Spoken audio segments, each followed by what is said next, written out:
Hello, I'm William Michael of the Classical Liberal Arts Academy, and recently, in God's providence, I've received a number of contacts from homeschooling parents with concerns about getting started with homeschooling, satisfying state requirements, and so on. And seeing, as I said, that there were a number of contacts coming in that were asking similar questions.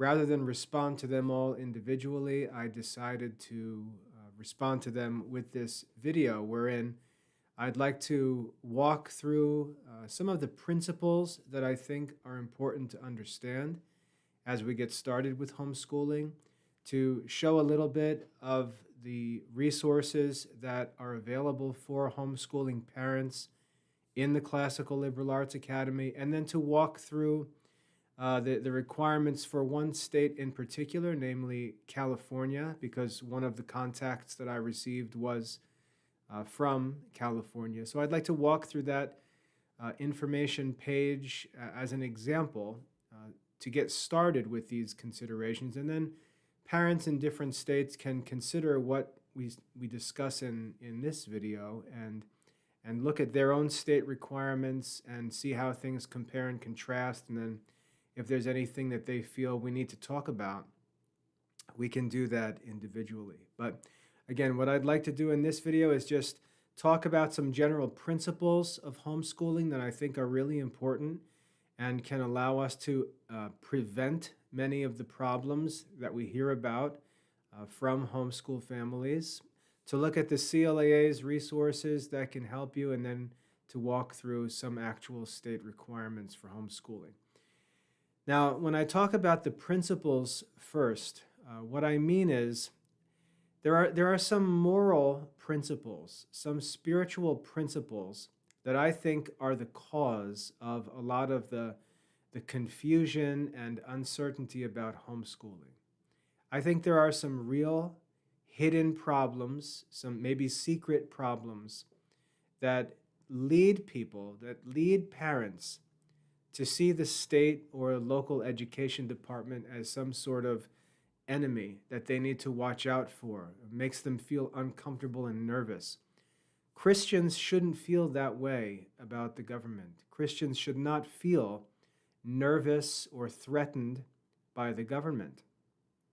That doesn't mean that the government can't be bad at times, but Christians should always be at peace. And the reason why is because they should always be living with a clear conscience.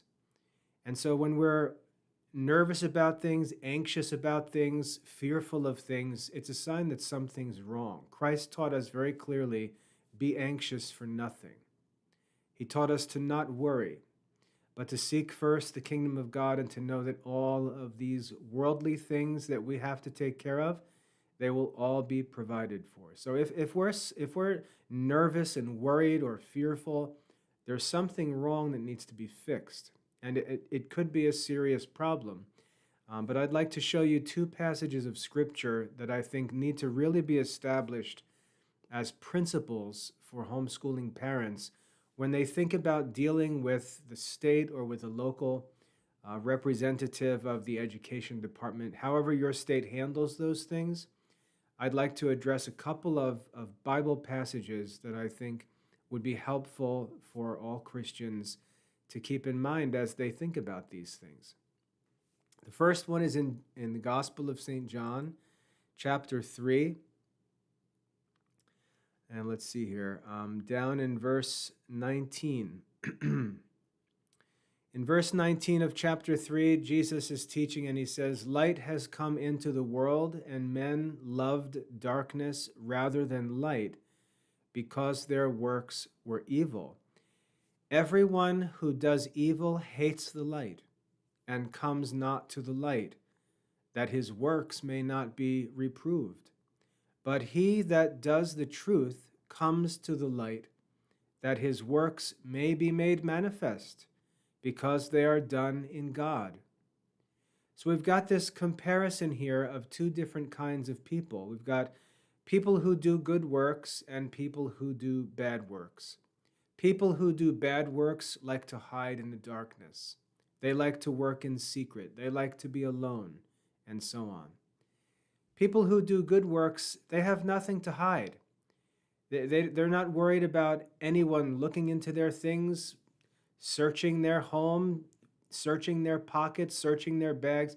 They never have anything to worry about because they don't do anything bad. And that's the sort of freedom that I'm talking about. Christians should live with that freedom. He that does the truth comes to the light, so that his works may be manifest, that because they're done in God. He lives in the fear of God. He lives to serve God. He lives seeking to please God, to do good, to do everything right.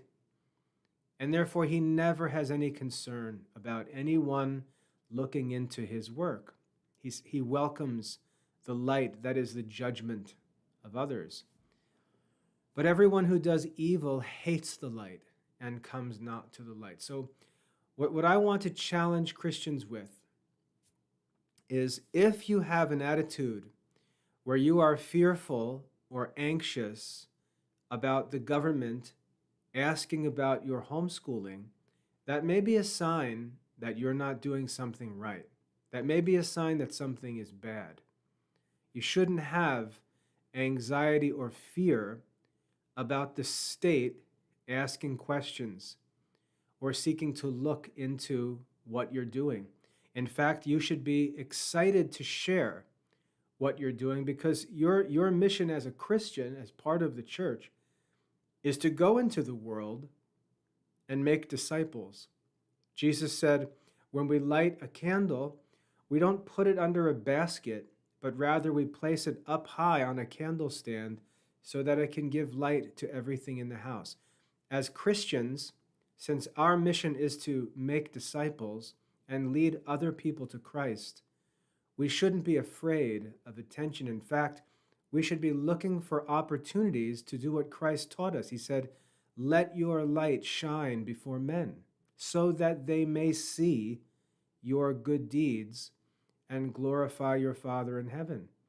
It's a way to actually bear witness to the truth of the Christian faith to the state by allowing them to see how seriously we take our responsibility to care for our children, how seriously we take our responsibility to educate our children, how much we love our children, how much we sacrifice our children, how we respect the state and laws for God's sake.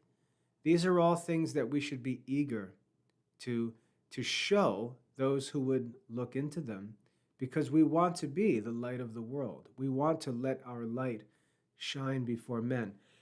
So if Christians are nervous, fearful, and so on, something isn't right in that life. And I'd like to challenge Christians to think about that. Many homeschooling parents, and I've both worked with many parents who qualify for what I'm about to say, and I've also known them personally, even my own family members. I've noticed family members who do this sort of thing. They like to give an appearance that they're very serious about education, they're very serious about parenting, they talk the talk, but when we actually find out what they do, for some reason, they have a desire to keep their children home from school, but they really have no interest in learning. They have no interest in studies. They may be called a homeschool, but they certainly don't act like a school at home. And so we've got these problems and conflicts where the people who volunteer to homeschool are actually not doing the work of homeschool. And in many cases, that's why they're nervous. That's why they're fearful, because they know they're not doing what they should be doing. So there is a real danger there. Now, at the same time, there are many other people who are doing great as parents. They're doing wonderfully as teachers of their children. They love their children. They will sacrifice anything for their children. They will work around the clock for their children. Those parents are often nervous just because they're ignorant, just because they don't know what they're supposed to do. They have no problem doing it. They have nothing to hide, but they're just not certain about what ought to be done. And so that's the cause of their anxiety. There's two different kinds of anxiety. One caused by doing bad things and having a fear of punishment, and another which is just a fear of doing something wrong because one doesn't know what to do. So we want to distinguish between those two different kinds of anxiety. If you're a person of goodwill who wants to do the work but just doesn't know, well, I think what I'm going to share with you will be helpful. But I want you to see that there's a possible cause of suspicion or anxiety or fear with respect to the government that's actually caused by our own behavior. It's our own conscience telling us that we're going to get in trouble because we're not doing what we're supposed to do. And I'd like to share one more passage. In St. Paul's epistle to the Romans, contrary to much of the arrogant talk among Christian people who love to speak against government and criticize politicians and so on, St. Paul in the book of Romans, in the epistle to the Romans, speaks very differently about government authority. And it's important to note that when St. Paul was writing this, he wasn't writing this in the time of Constantine. He wasn't living under King Solomon. He was living under the Emperor Nero, who was famously evil and violent and corrupt. And St. Paul wrote these things that we read in Romans chapter 13 while Nero was the emperor in the Roman Empire. In verse 1, he wrote, "Let every soul be subject to the higher powers, for there is no power but from God, and those that are ordained of God. Therefore, he who resists the power resists the ordinance of God, and they that resist purchase to themselves damnation." In other words, we're supposed to be obedient and respectful towards those who are in power. Verse 3, "For princes or worldly government officials of any kind, princes are not a terror to the good work, but to the evil." Princes are not a terror to good work, but to evil. "Will you not be afraid of the power? Then do that which is good, and you shall have praise from the same. For he is God's minister to thee for good. But if you do that which is evil, then you should fear, for he does not bear the sword for nothing. He does not bear the sword in vain. He does not have the power to punish for nothing. He is God's minister, an avenger, to execute wrath upon him who does evil." So if you want to have peace with the government, then do what's good. And if you choose to do what's bad, then you deserve no peace. And if you get punished by the government, you get what you deserve. So again, in modern democratic America, it's very common for Christians to badmouth government and act as if, we're in control of but we're not in control of the government. We elect officials, and those officials are the government, and we're accountable to them. And that's from the local level all the way up to the federal level. So when we get into these issues of education laws and laws that apply to the care of children, these laws are in place through lawful government, and we are to be subject to them. If we want to have the government on our side, then we need to do good. And if we choose to do evil and disregard these things, well, then we're going to be in trouble. And so, again, as we talk about these government issues, I want to make sure that we have the right frame of mind, because we're supposed to be respectful, we're supposed to be subject, we're supposed to be compliant. And as long as we are, I think you'll always notice that the government is very, very kind and generous and friendly to those who show themselves ready to follow the law. And in all of my dealing, I've started schools, I've started businesses, I've done a lot of work where I've had to interact with education authorities and inspectors and all kinds of government agents. In all of my years of work in education, as a Christian who, as you know, has some pretty radical views about things, I have never, and my wife will testify to this, I have never received anything but encouragement and support from our local government officials with respect to education. I've never had anything but success in homeschooling my own children, preparing them and helping them to transition into adult life. I will in no way support those who live with conspiracy theories and all kinds of bad stories about government, because I have never experienced anything but good from the government with respect to education. And until I have evidence that people who have trouble and people who get into trouble were actually not doing anything wrong, I really can't, based on my experience, I can't assume that the government is just picking on good people. I really don't believe that that's true. I'd need to see evidence. So I want to make sure we're in the right frame of mind as we get started. One thing I've always taught my students, as they're studying, they're concerned about transcripts, they're concerned about college applications and reference letters and all these different things. And what I've always told my students is all of these things are established to check and see whether or not you've studied. The real thing that you should be focused on is not the standardized test, it's not the transcript, it's not the college application. That's just all paperwork. The real thing you should be focused on is the actual work of education. You should focus on the actual work. A test doesn't frighten a student who studies. An essay assignment doesn't frighten a student who studies.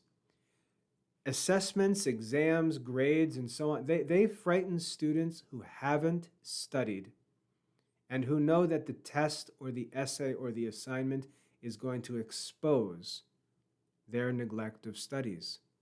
Those who study consider tests and assignments to be something of a sport or a game because they prepare. And the same thing is true with homeschooling. It comes down to one very simple thing. Are you teaching your children? Are you teaching your children? If you are teaching your children, then you will have nothing to ever worry about. But if you're doing other things and you're neglecting the actual work of teaching your children, then you're going to be worried about the government because you know you're not doing the work of homeschooling. So there's just one thing necessary, and it's a very simple question. Are you teaching your children? If you are, everything will be fine, and all of this government talk is just paperwork. But if you're not teaching your children, if you're spending hours and hours every day running around town, going shopping, doing other things, trying to have social activities, all of this stuff, and you're not teaching English and mathematics and social studies and science and foreign language, you're not doing those core academic works as a home school, well, then you've got problems. And I'm on the side of the state. I think parents who sign up for homeschooling and then hardly ever work on academics, I think those parents are robbing their children of an opportunity for an education. And that's what the state, in God's providence, that's what the state is trying to prevent. The state is not going to allow parents to neglect their children. So I want to be really clear about that. If you do the work of homeschooling, there will never be anything to fear. But the problem I have is that I often see and hear homeschool parents saying some very troubling things. Parents will contact me in the Classical Liberal Arts Academy And one of their first questions will be, how much time is it going to take every day? How much time is it going to take? And my thought is, how much time is what going to take? How much time is educating your children going to take? It's going to take all day, every day. How much time is, you come to the Classical Liberal Arts Academy where we offer the education that was enjoyed by saints and wise men, and you're going to ask, how much time is this going to take? It's going to take all of your time. It's going to take all of your energy. The problem, though, is that as an adult, you should be seeking this yourself, not just thinking about giving it to your children. So you can just see how when we get into these discussions, there are lots of underlying problems that need to be addressed, and we may need to address those things first. I would say that if you choose to homeschool your children, if you choose to be the source of your children's education, and they only get one shot at an education as kids, if you choose to make their education dependent on you, you better work night and day for their education. You better not have this idea that's common among crazy people, that we're going to work for a couple of hours each day, maybe from 9 o'clock until lunchtime, and then we're going to close up and just spend the rest of the day doing whatever we want. Because if we look at the public school curriculum, we see that really they've got like 5 subjects and it's like 40 minutes each. That's like 200 minutes. That's really just 3 hours. So if we have homeschool, we can just condense that academic time and we can just do it in 3 hours and be done. There are Catholic homeschool parents who talk like that. And I just shake my head, because how has the public school standard of education somehow become the Christian standard of education? How has this bare minimum requirement, bare minimum legal requirement that's served by the publicly funded schools, how has that become the standard for Christian parents and Christian students? You can see that I call those parents crazy, because any Christian who thinks like that can't know anything about the history or the content of Christian education. So the important thing to know is that if we do the work, if we teach our children with all our might, we'll never have anything to worry about. And if we do it, all of this government stuff will just be paperwork.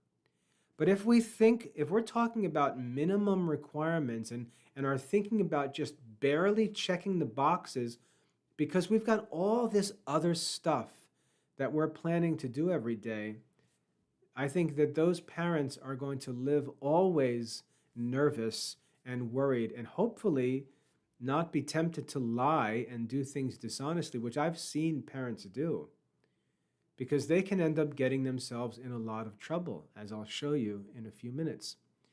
So the first thing that I want to say is I really think there's some soul searching to do. I really think that there's some self-examination to do before we undertake this work of homeschooling. For those of us who love our kids and are excited about learning ourselves and also sharing that learning with our kids, homeschooling is awesome. You can work on it 24 hours a day, enjoy it, love every minute of it. Yeah, there's times where it's difficult and struggles and the kids are resistant at some times, but overall, when you step back and look at the whole thing, especially when your kids are adults, it's really a wonderful opportunity, and we should be thankful our government even allows us to do this. So with that established as something of a foundation, now let's look into the nuts and bolts of homeschooling, all right? Before I look at any of the state stuff, I want to share what we offer in the Classical Liberal Arts Academy so you're aware of it and can use it to get started thinking. If you come to the Academy website, you won't see this all over the website because we have lots of adult students in the Classical Liberal Arts Academy. Our program isn't specifically a homeschool curriculum, but it can be used by homeschool families to cover all of the requirements and greatly exceed any requirements of any state homeschool regulations. But in order to see the homeschool information, if you go to this Getting Started link on the front page, click on that and open that page. And then if you scroll down here, you'll see this link to a page on homeschooling. Go to that homeschooling page.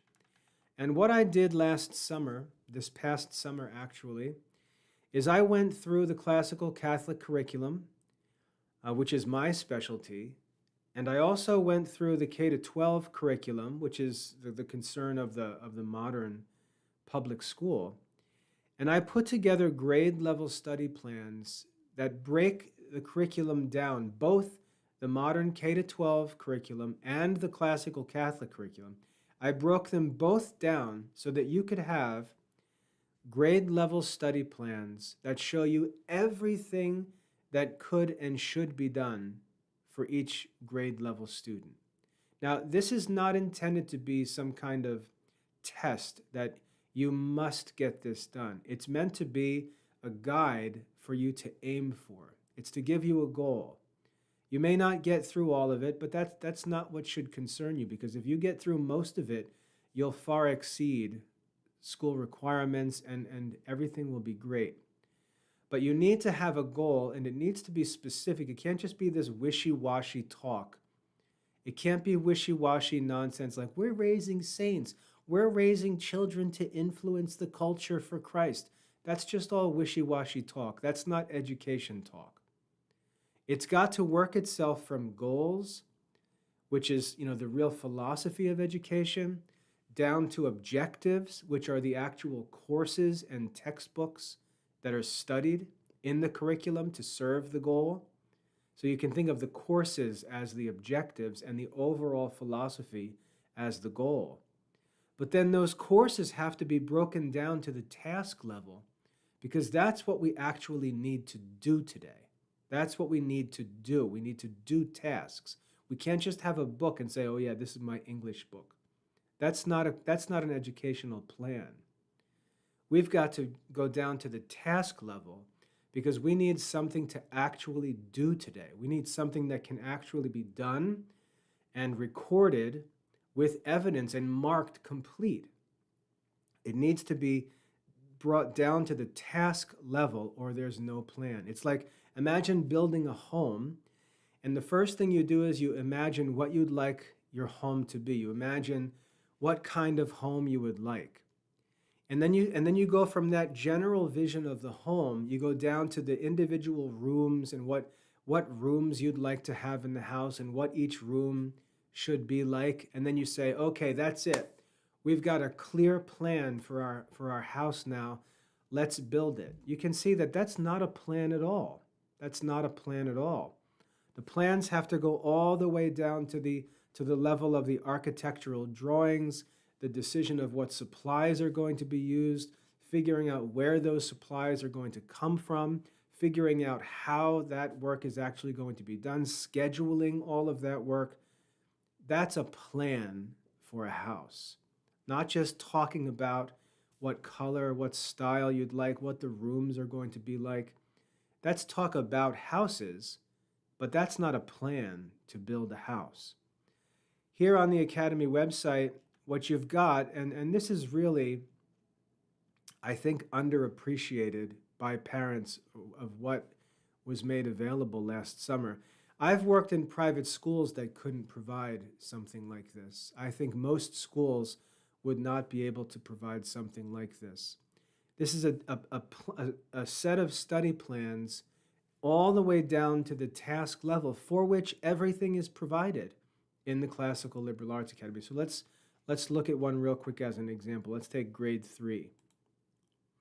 If we look at this grade 3 study plan, you'll see that the different subject areas are listed, and I'm not going to go through this in detail because it's not the place for it, but if you were to scroll to the right, you would see each subject area broken down into the individual courses. You see the subject area changes, and there's a different course, and all of the tasks, which are each individual lesson in the course, All of the tasks are listed as check boxes. So the whole grade level study plan is laid out. This gray bar here extends and covers all of the modern K-12 subjects, and then you see it changes to a red color where we get into the classical Catholic curriculum. So everything is laid out by grade level and provided for you so you can have a detailed task level homeschool plan. Now, I know that hardly any other homeschool program, if any, and I certainly know that no school offers something like this for their students and teachers to use. So I know that what the homeschool requirements are looking for, well, I should say, what the government is looking for is much easier than what I've provided here on the Academy website. So we're far beyond what's required of us. And what you have in the Classical Liberal Arts Academy provides you with far more than any state evaluator or local school district representative is going to be looking for. You just have to learn to understand what they're looking for, how to communicate with them, and most importantly, you have to study and teach your children. That's the ultimate issue. If you study and teach your children diligently, there's going to be nothing to talk about. You're going to have tasks complete, you're going to have courses complete, you're going to have grade level standards complete, you're going to have no problem with standardized testing, which we provide, by the way. You're just not going to have any problem if you actually do the work.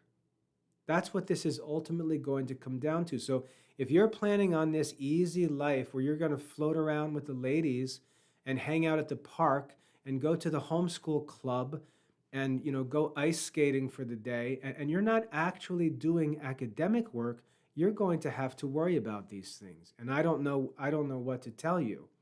And like I said before, I hope you don't start lying about things, because you're going to submit, at least in California, you're going to submit an affidavit concerning the education of your children. That's a legal promise. We could even consider it an oath. You're going to swear legally that you're providing your children with an education that's equivalent to or better than the education available in the local public schools, which is considered to be the bare minimum. So when you go into homeschooling, if you're not serious about teaching your children, if you're not serious about providing their formal education, then you could get yourself into legal trouble. And as I said, I know, because I've seen it, I know that Christian families regularly lie about homeschooling. When it's time to submit their reports, when it's time to submit their plans, they just throw stuff together that they don't even do. God forbid Christians should do anything like that. Remember, we're supposed to be the light in the room. We're supposed to be the light of the world. We're supposed to model the truth for everyone. If we don't do that, the government is the least of our concerns. So having seen this, and again, this is available for all grade levels, let's now go ahead and look at some homeschool requirements. Let's look at the California Department of Education page on homeschool requirements. Now, when homeschool parents, especially new parents, look at this stuff, sometimes they get overwhelmed. They get overwhelmed and they get all stressed and nervous. And often they're stressed and nervous because they're reading things that don't even apply to homeschooling. Or they see language or phrases or terminology that's not familiar to them, and they interpret it in some crazy way, and they bring all of their confusion and anxiety upon themselves. When I read these State Department pages on homeschooling, I'm actually usually amazed at how generous our government is towards homeschooling. How lenient they are, how open they are, how friendly they are. And if we would understand these things, again, as long as we're actually sincerely interested in teaching our kids and not just being weirdos, There's nothing on these pages, nothing in these requirements that isn't easy and that shouldn't be pleasing to us. We should actually be happy to read about these things. So I want to caution you to make sure when you read these things, you don't bring all kinds of wacky ideas in. Like if you spend all your time on social media, hearing all the conspiracy theories and tracking all of the political gossip, and then you open up this government website imagining that this is all the work of the Antichrist and the mark of the beast, and they're all out to get you and take away your kids. The problem is you're already a crazy person, and you're coming into a state education page bringing craziness into it that's not actually there. Frankly, nobody cares about you and your children. Their job is to not let you neglect and abuse children who are American citizens. So the government does have a responsibility to know what's going on with your children, because you could be a crazy person, you could be abusive and neglectful, and your children, being Americans or being citizens of the state of California, for example, they have rights. They have a right to be protected. They have rights to life, liberty, and the pursuit of happiness.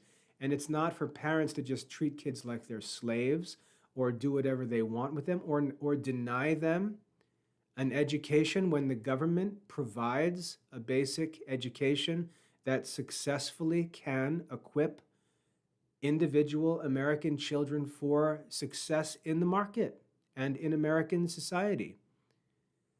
So it's right what the government does, and we've got to be careful not to bring craziness into it. And there is so much crazy Christianity today that makes this stuff almost impossible to understand.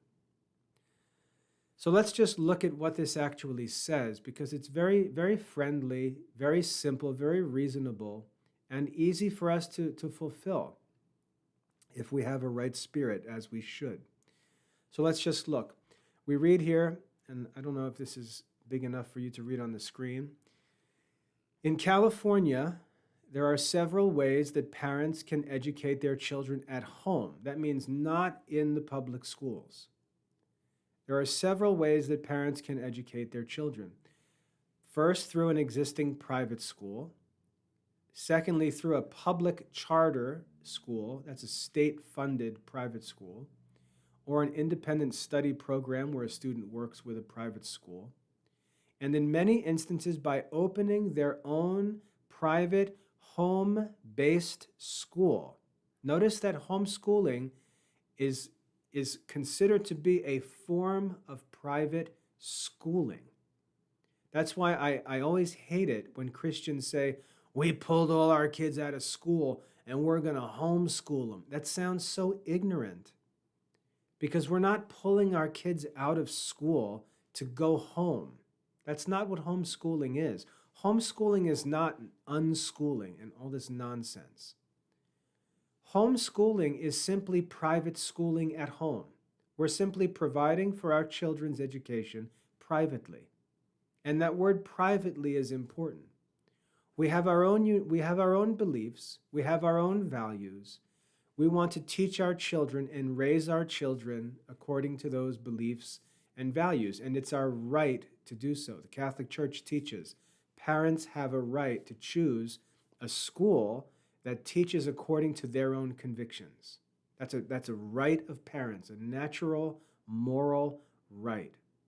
And our government, as good as it is, protects that right, preserves that right, and leaves us free to exercise that right. But we have to understand that our children must be schooled.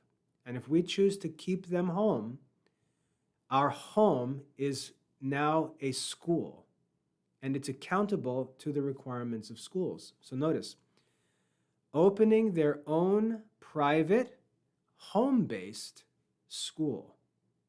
And if they do this, they have to file a private school affidavit with the California Department of Education. They have to legally assure the state that the parents are providing for the education of their children. So that's the agreement between the parents and the state. We're going to educate our children ourselves. We're going to keep them home, and we're going to have our own private, home-based school. But notice this. Parents who homeschool are volunteering to run a school, a private, home-based school. So before you start asking what's required, are you sure you want to do this? Are you sure you're actually interested in educating your children, or do you just like the idea of keeping all the kids home and playing with them all day? Because that's not homeschooling.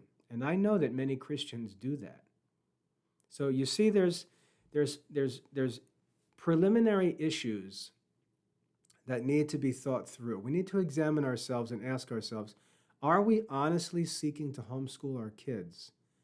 Or are we lying and then trying to cover it up when the state asks for paperwork? So in order to homeschool your children in California, very simple, you need to file a private school affidavit letting the school know that they're not responsible for the education of your children, that you're taking it upon yourself, and you're actually putting that in writing. It's a legal document, an affidavit, sworn statement that you're going to take care of your children's education so the state can leave you alone. That's the idea, all right? Let's read this section on homeschooling here. The CDE, the California Department of Education, does not provide guidance on how to homeschool. They're not going to tell you how to teach your children. If you choose to educate your children privately at home, the state is going to leave you alone. You're going to be free to figure out how to do that on your own. That's a good thing. That's what we want in homeschooling. California Department of Education is not going to tell you how to homeschool. However, a lot of information on all aspects of homeschooling is available online, like this video right here, to assist those who are educating their children at home. So if you're going to seek help with homeschooling, the state is saying, don't seek it from the state. We don't provide guidance or support for homeschooling. There are private organizations you can seek help from. Classical Liberal Arts Academy would be an example of one. In addition, there are other resources such as the California Homeschool organizations. Now, these are actually homeschooling organizations. They usually just provide general support for homeschooling families. Don't get that confused with a homeschool curriculum program. There are homeschool organizations that are just meant to help you with registration, with an understanding of legal requirements, paperwork, all that kind of stuff. So you might want to look into some local homeschool organization that might be able to help. Websites for these groups include information, blah, blah, blah, blah, blah. They're just general helpful organizations. When you use the internet and search the term California Homeschool, you'll note that there are various different homeschool advocacy groups, both California-based and national, that can be a resource. Okay, so all positive so far. Parents who file the private school affidavit to privately educate or homeschool their children must select and provide all curricular, instructional, and other materials. So if you choose to homeschool, you've got to select and provide. That means the state's not going to tell you what to use. The state's not going to give you stuff. They're not going to give you the materials. When you choose to privately homeschool, you privately homeschool. Okay, so you've got to choose your curriculum materials, and you're free to do so. And you've got to provide the curriculum materials. Again, don't come looking to the state to furnish and fund your homeschool. This is a private undertaking. That's all that means. California Education Code, Section 33190, requires a copy of the affidavit. That's all that you need to know about that education code. It's a lot of legal language. All that it says is that homeschool families need to submit an affidavit. That's it. That's all that it says. So don't worry about that. You don't have to go study that. It just says you need to submit this affidavit.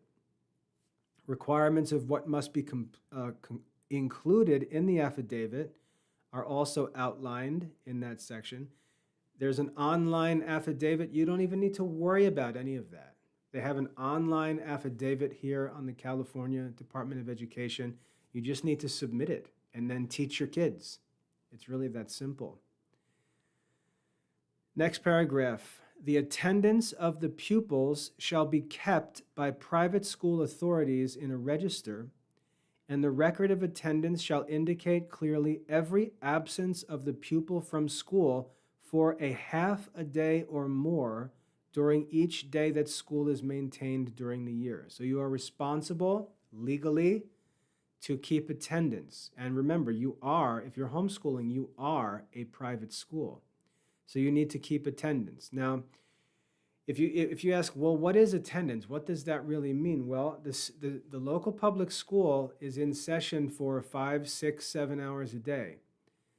What this says is that you've got to keep a record of how many days you put in a similar amount of time and work.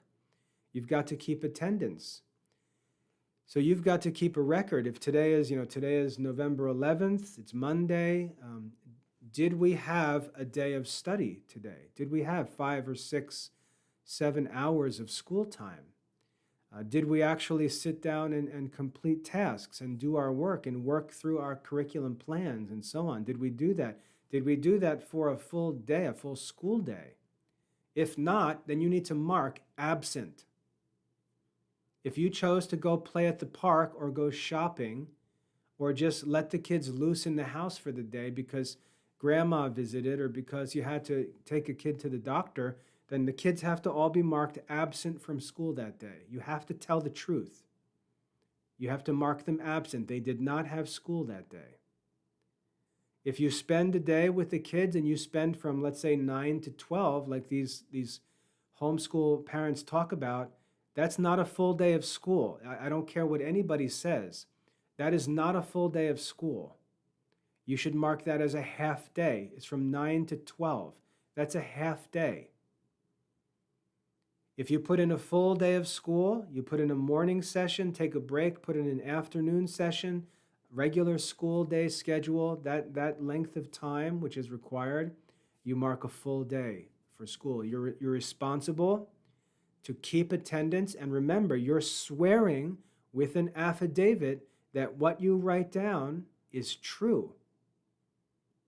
You're swearing that what you're writing down is true. Now, I know that some homeschool parents who mark all these days, they mark their attendance, and they don't do formal schooling all day, but they just mark it all. Yes, attendance is checked. They check it all. They've submitted an affidavit. They've sworn that they're going to follow the law in their private school, and then they knowingly don't follow the law, and they think it's funny, and they'll say, oh, we've never gotten caught. They've never even looked at our attendance records. They never even bother us.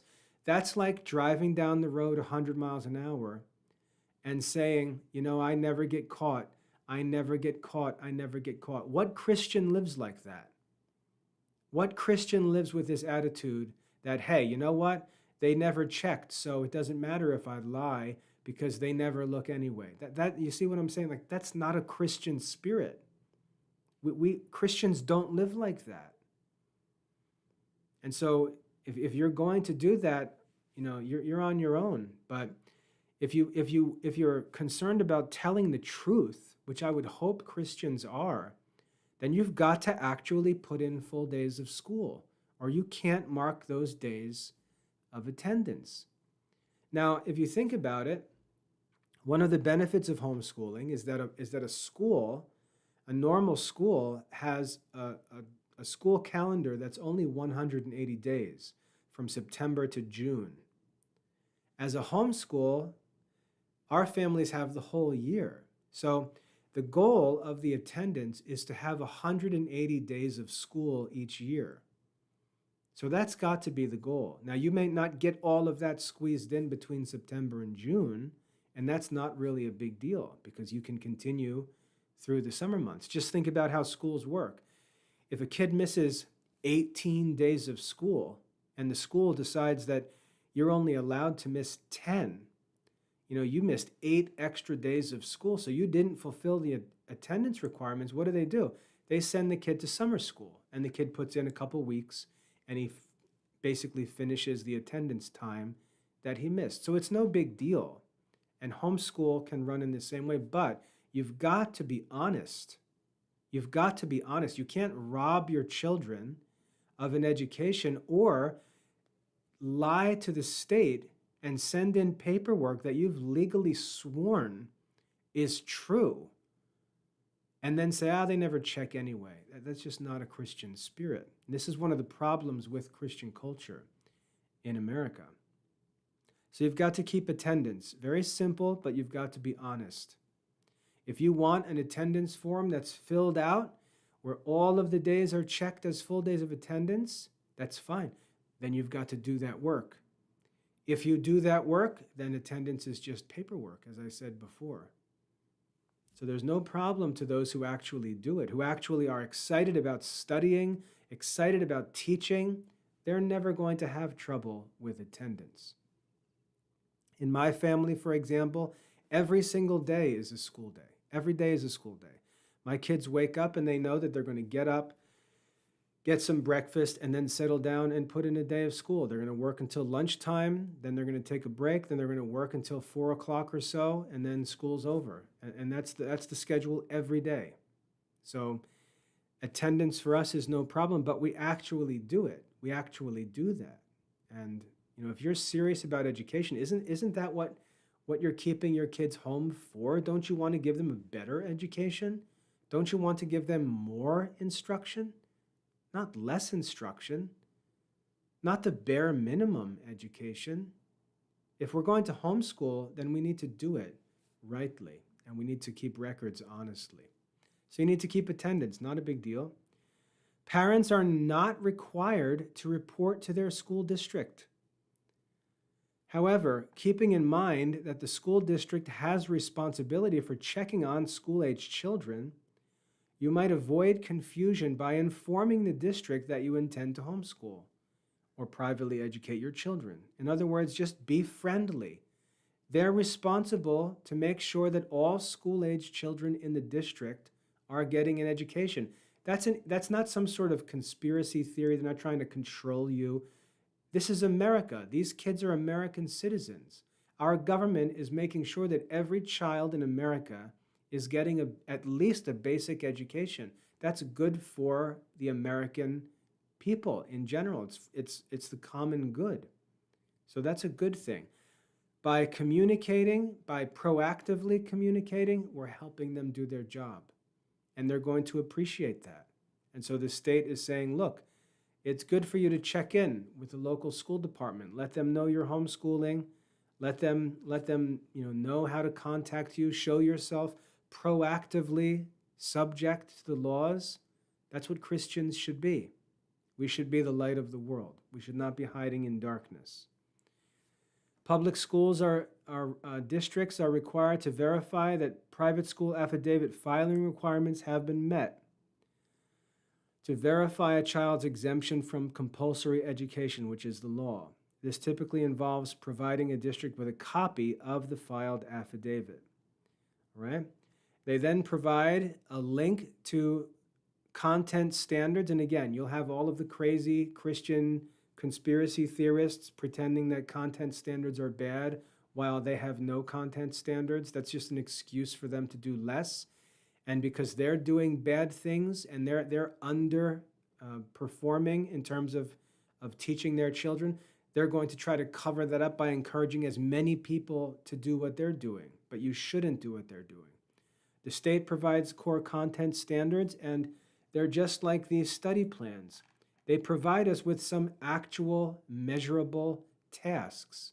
It's good. It's good. You may not agree with everything on these charts. You may say, I don't think it's necessary to study Latin vocabulary. Fine.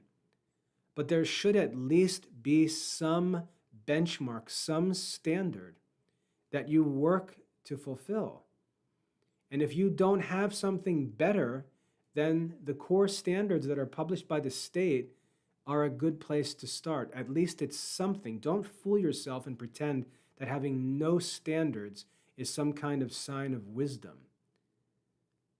If you don't have a better set of standards, then the state standards are good, and you should follow them. So you can look at those state standards to see what's covered in each grade level. You can look at the curriculum frameworks, which talk about how to teach the standards, right? Helpful things. But remember, these are not required. They're simply provided to all people as a help. Parents schooling at home and exploring a student's next steps after high school should check in with specific colleges and find out what's necessary. So if you say, my son, he wants to grow up and he wants to go to this college, you need to get in touch with the admissions department, find out exactly what they're looking for, and then provide it. That's how you get your kids into college. You find out what they're looking for, and you exceed it. If they say we need a 1200 SAT score and a 3.5 GPA, you don't submit an application with a 1200 and a 3.5 because you're risking not getting admitted. So you want to know what the requirement is so that you can aim to exceed it and work to go beyond it and assure that you'll be admitted. So contact those institutions wherever your destination is, whatever your child decides he wants to do as regards his vocation. Contact the related institutions, find out what their admission requirements are, and then do them. It's very easy, very simple. And so you can see the earlier you get in touch with these institutions, the easier it will be. Understanding how post-secondary institutions and prospective employers recognize coursework completed in alternative education settings is important. In other words, since you're homeschooling, you can't present to the U.S. military a transcript that mom wrote with her lipstick on the back of a newspaper, right? You've got to find out, what they require in terms of documentation and evidence and things like that, and you've got to prepare it and present it in a way that's respectable, in a way that they actually would prefer to have it. And again, if you don't do that, and you make yourself look like a goofball, you're probably going to get denied, and that's your own fault. But I can testify that we've homeschooled 10 children. We've had 5 of them now. 5 of them now enter the U.S. military with no trouble. What I had to do for the kids, I had to give them a high school diploma. I had to give them a transcript, and I'm happy to share the transcript if you'd like to see what I give them, what's actually been successful. I've had to give them a transcript, and I've had to write a letter in which I describe each of the kids' daily life. What do we do? What's their daily life like? So I've had to do that for each of them. I'd be happy to share all that stuff with you. And just so you know, the local military recruiting office where we live actually uses my letter as a model to give to all other parents in the area as to what they need to do. So the stuff that I can share with you has been used and successful in the past. So I think it's valuable, and I'll tell you how you can get it in a little bit. But so you've got to know these institutions, you've got to know what they're looking for, you've got to know what kind of documentation they want, you have to know what the format should be. You want to present it professionally and respectably. So you've got to learn, or at least get some help figuring out how to provide that information. In addition to the military, I should say that all of my kids so far, all 5 who've gone on to adulthood, have been homeschooled. I prepared their diploma. I prepared their transcript, helped them prepare their application, and all 5 of them have been accepted into university. So again, I know how it works. I know what needs to be done, whether it's a college or the military or some other institution. If you need help with these things, you have to ask, because there is some work that needs to be done, and you should, for your kids' sake, rather than make their way more difficult, you should try to make their way as easy as possible, and I can help you to do that if you'd like. So that's it. Make sure you get in touch with destination institutions, is what I call them. Find out what the admission requirements are. Find out what eligibility requirements are. find out what kind of documentation they're going to need, and make sure you get all of that stuff in order in advance. Also, as I said, if you know what the requirements are and you know what they're going to be looking for, you can just do that stuff in your homeschool and have it all ready when the time comes.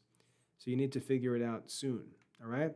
Now that brings us to this affidavit. And as I said, they have an affidavit. The affidavit for California is right here online, so there's nothing to even do.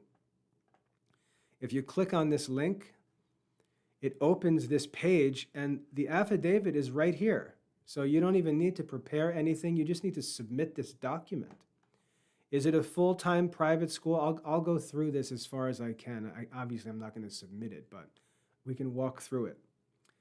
Is it a full-time private school? Yes, it's a full-time private home-based school. So yes, it's full-time school. Did you file an affidavit last year? Let's say no. I'm getting started fresh this year. So then it asks these questions. What's the name of your school? So for example, here in North Carolina, our homeschool is called the William C. Michael Academy. So I would just type that in. William C. Michael Academy. The county, I just make one up. Let's say I live in Fresno County. The district, again, I don't know what your district would be. Whatever. What school type? Well, it's a homeschool. We've got boys and girls, so it's coeducational. School accommodations. It's not a day school. That means kids don't just come for the day and then go home. It's residential. The kids live at home. Does the school provide special education? No, it's not applicable. Does the school provide a high school diploma? Well, if you have high school kids, then you would need to say yes. If you've got a preschooler, you obviously don't need to worry about that yet. What's the lowest grade in your homeschool? So let's say you've got 4 kids and the youngest is in kindergarten. You would select kindergarten as the lowest grade, and your oldest child is in 8th grade. So you would select grade 8 as the high grade, and then it asks classification of school.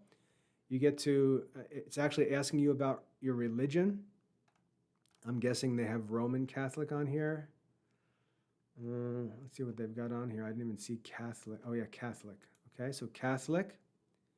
Let's see what goes next. They ask for your address.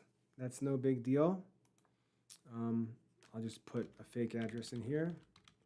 123 Main Street, Anytown, California, 11111. Copy the physical address over here. So they ask for the address of the home school. They ask for contact information.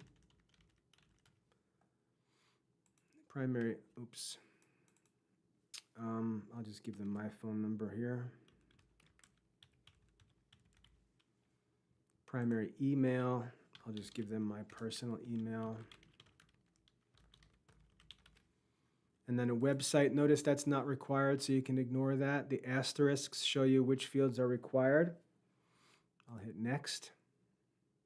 And you just go through this form.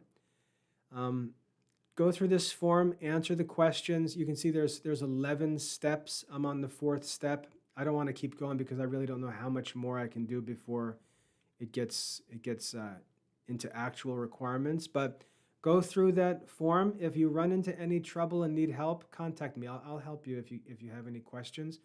But this is the actual affidavit that they're talking about, the private school affidavit. So it's right here online.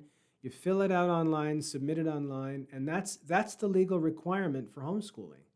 It's really that simple. So you can see it's not some terrible thing.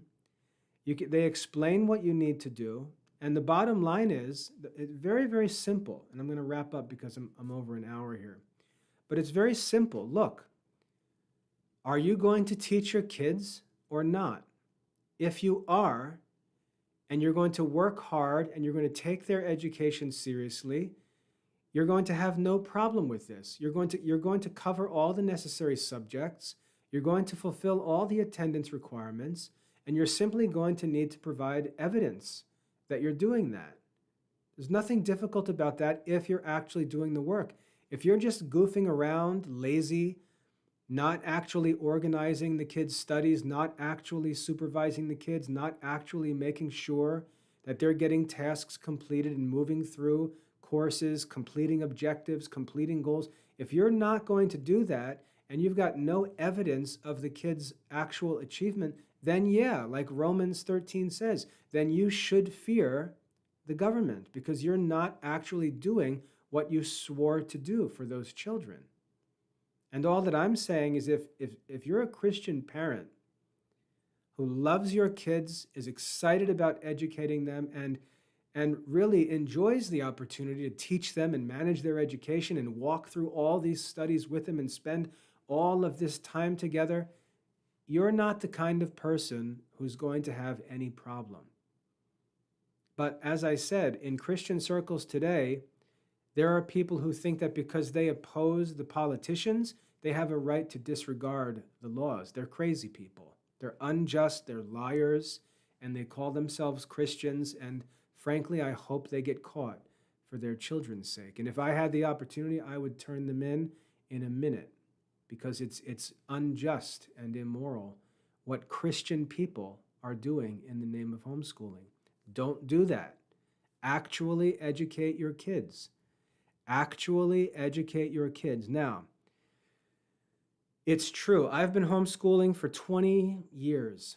We've never even had a contact from the state education department. There's never been anybody knocking on the door, never anyone asking for records or coming in and looking around the house. We've never even had a problem. But when you come to the end and the kids are 17, 18 years old, all of a sudden there will be problems. There will be standardized tests. There will be requests for information. And remember, with many of these institutions, when you give this information, there are check boxes on applications that say, do you swear that this information is accurate to the best of your knowledge? And if you check yes, and that's not true, you're breaking the law. You deserve to be punished. And even if you get away with it, it's still sin. It's sin to say yes when you actually are not doing the thing. To say, yes, my child attended a full day of school today, when you worked on some workbooks from 9:30 to 11:45. That's not a full day of school. If you mark yes, you're a liar. And so I see that there's a deeper problem with this stuff where Christians are just not virtuous people. They're not honest, just people.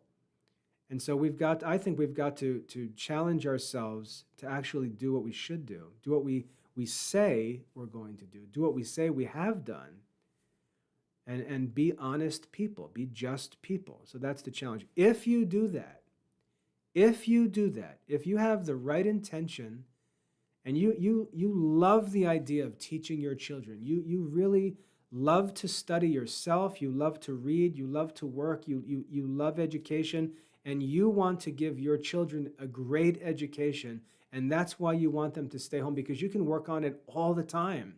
You can work on it year-round. You get to do even more than the public schools offer, even more than a local Catholic school offers, because you're with the kids all day, all week, all year. That's the kind of person that should be homeschooling.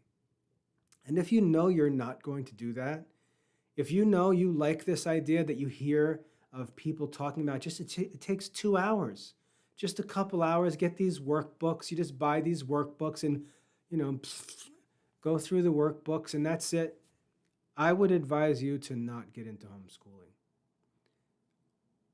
That's what I would advise you. Now you can say, "Hey, it's my kids. It's my family. I have the right to do whatever I want."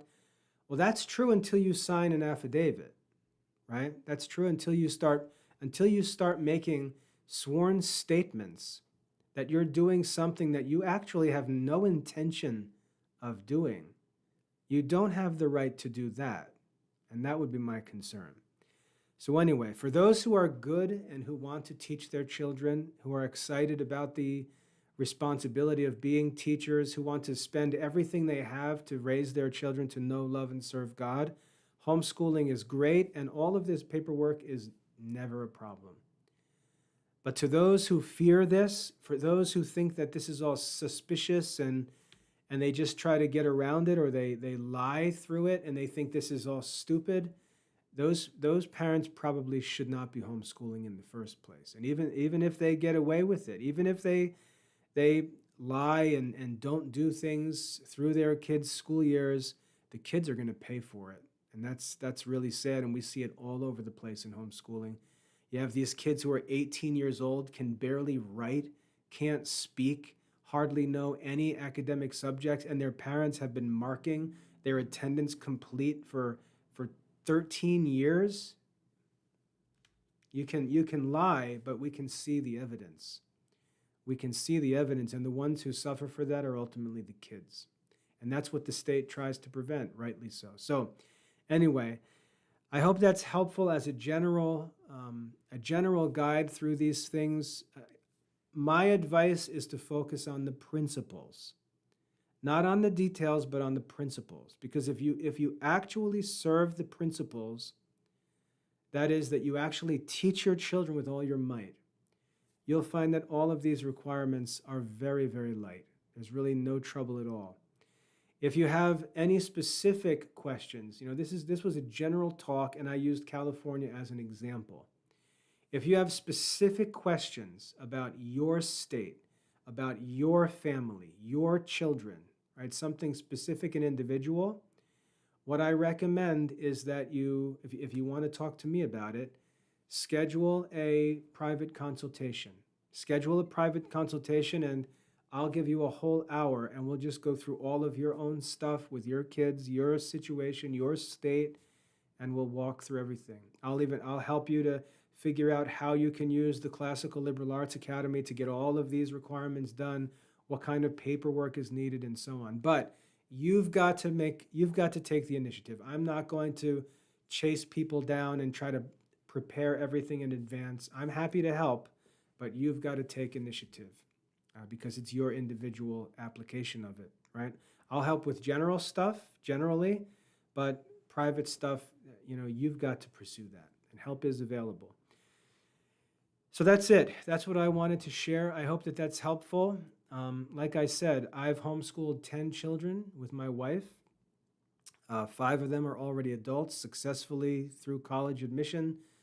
4 of them successfully, well, actually 5 of them now, successfully into the military. One adult child chose to not go to college but work instead.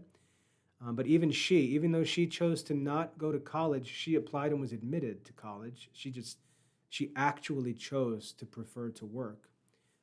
So all the kids were successful in getting admitted into college. There's no problem with homeschooling. Just make sure you're honest, that you're going into it for the right reasons, that you have the right intentions, and you've got the resources that are needed to do it. And if you do the work, there's no problem. Our country is very generous, very good to us, in even giving us the opportunity to homeschool. So having said all that, if there's anything specific you'd like to talk about, consider a consultation meeting, and I'll help you as much as I can with every detail, but you're going to need to take the first step there. So I hope that's helpful. God bless.